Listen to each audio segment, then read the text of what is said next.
Здравейте от Центъра по рехабилитация Физиохел град Варна. Сега ще говоря за магнита и по-скоро за какви патологии е подходящ този магнит.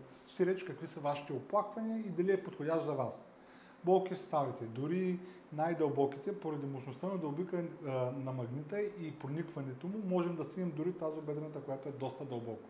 Изтръпване и мръвучкане, няма значение от какво са породени, но имате такива оплаквания по крака, по врата, по ръката, може да приложи този магнит. Оттоци след травми, такива като преразтягане, възпаление, сухожилие на травните, мускули, артрити, възпаления, гонартроза, коксартроза, дискова херния, дискова протрузия, болки в гръбначния стълб и така наречения плексит.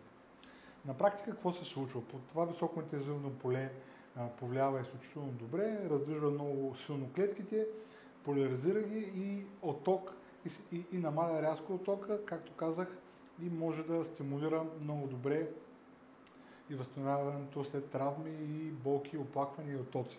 Сега ще го пусна, за да видите какво представлява и да видите, че за разлика от всички останали магнити, тук се усеща и се вижда на момента ефекта. Натискам старта и го пускам. Ще видите контракцията, която се получава.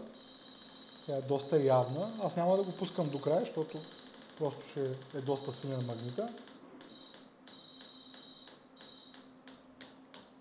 Виждате, чак долу се усеща контракцията, стимулацията на областта на мускулатурата и нерва.